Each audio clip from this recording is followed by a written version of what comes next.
Halo mahasiswa sekalian, saya adalah asisten Pak Baramastia Sandi Hargita. Pada pertemuan kali ini saya akan mengulas konsep kalimat efektif. Kalimat efektif adalah kalimat yang mampu menyampaikan ide atau informasi secara jelas, tepat, dan mudah dipahami oleh pembaca atau pendengar. Kalimat ini dirancang sedemikian rupa sehingga tidak menimbulkan ambiguitas atau kebingungan. Nah, demikianlah tadi konsep kalimat efektif. Sekarang, coba perhatikan contoh kalimat berikut.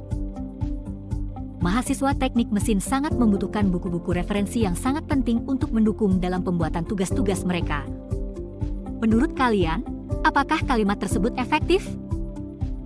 Kalimat tersebut tidak efektif karena penggunaan kata sangat berulang kali. Selain itu, ada kata dalam yang tidak perlu. Perbaikan kalimat tersebut seharusnya seperti ini. Mahasiswa teknik mesin membutuhkan buku referensi untuk mendukung pembuatan tugas. Bagaimana mahasiswa sekalian? Apakah kalian sudah memahami konsep kalimat efektif? Sebenarnya, sebuah kalimat dalam bahasa Indonesia bisa dikatakan efektif apabila memenuhi beberapa kriteria. Kriteria-kriteria tersebut secara komprehensif akan dijelaskan sendiri oleh Pak Beram. Untuk itulah, silakan simak video ini hingga selesai. Para mahasiswa, konsep kalimat efektif sudah dijelaskan oleh asisten saya. Tadi, ia juga menyinggung bahwa kalimat efektif memiliki beberapa kriteria. Pada kesempatan ini, saya sendirilah yang akan menjelaskan kriteria-kriteria dalam kalimat efektif. Kriteria 1. Kalimat efektif minimal terdiri dari subjek dan predikat. Selama ini, orang menganggap bahwa bahasa Indonesia harus memiliki struktur yang lengkap. Subjek, predikat, objek, dan keterangan. Padahal, hal itu tidak sepenuhnya benar. Kalimat dalam bahasa Indonesia cukup memiliki subjek dan predikat saja. Contoh, asisten saya cantik. Asisten saya sebagai subjek dan cantik sebagai predikat. Berkenaan dengan fungsi subjek dan predikat dalam kalimat efektif, Anda harus berhati-hati dengan kata dalam dan kepada. Dua kata tersebut sesungguhnya menyebabkan bagian awal kalimat kehilangan fungsinya sebagai subjek. Contoh, dalam bab 3 membahas metode penelitian. Kata dalam pada kalimat tersebut membuat subjeknya menjadi tidak jelas. Fungsi yang menduduki kalimat tersebut seharusnya subjek dan predikat, justru berubah menjadi keterangan dan predikat. Untuk itulah, perbaikannya menjadi bab 3 membahas metode penelitian. Kemudian, contoh lain, kepada hadirin dipersilakan duduk. Sama dengan kalimat pertama, kata kepada membuat subjek dalam kalimat tersebut tidak jelas. Untuk itulah, perlu diperbaiki menjadi hadirin dipersilakan duduk. Masih berkenaan dengan struktur kalimat, kali ini Anda juga harus berhati-hati ketika menggunakan kata tentang.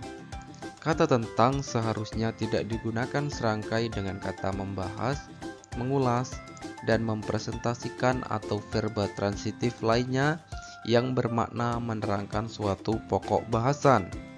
Contoh, bagian ini membahas tentang kerusakan mesin bubut. Kata tentang tidak dibutuhkan lagi di dalam kalimat tersebut karena kata membahas secara inheren sudah berarti menjelaskan atau menerangkan sesuatu.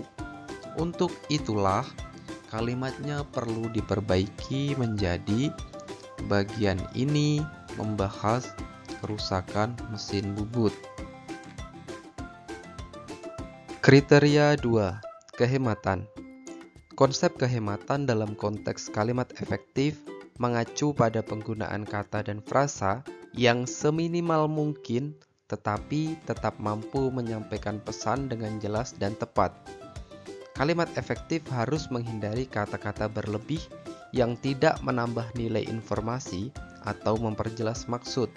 Dengan kata lain, kehematan dalam kalimat efektif berarti mengutamakan efisiensi bahasa tanpa mengurangi makna.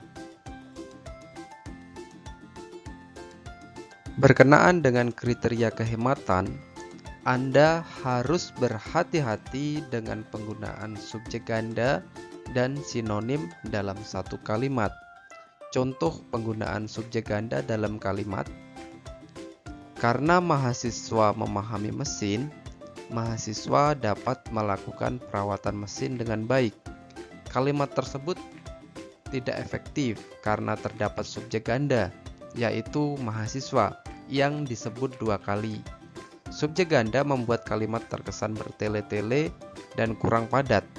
Untuk memperbaiki kalimat, subjek ganda perlu dihilangkan agar lebih efisien dan jelas.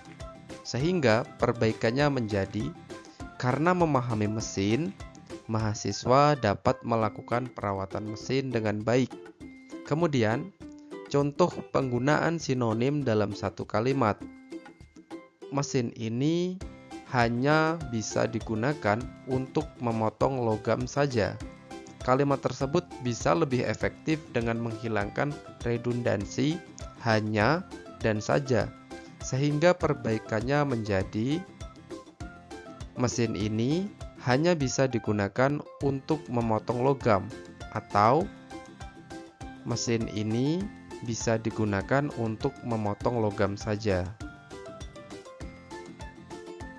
Kriteria 3. Kesejajaran bentuk dan makna. Kesejajaran dalam konteks kalimat efektif adalah keselarasan dan konsistensi struktur kalimat, di mana semua elemen seperti subjek, predikat, dan objek menggunakan bentuk yang sama untuk memastikan kejelasan dan kemudahan pemahaman pesan yang disampaikan. Coba perhatikan kalimat berikut ini. Langkah dalam penelitian ini mencakup mengumpulkan data, menganalisis data, menyajikan data, dan penarikan kesimpulan. Kalimat tersebut apabila Anda amati tidak efektif karena tidak mencerminkan kesejajaran dalam strukturnya. Coba perhatikan lagi bagian perinciannya. Mengumpulkan, menganalisis, menyajikan, tetapi tiba-tiba ada bentuk yang berbeda, yaitu penarikan. Untuk itulah perlu disejajarkan sehingga perbaikannya menjadi, langkah dalam penelitian ini mencakup mengumpulkan data, menganalisis data, menyajikan data, dan menarik kesimpulan.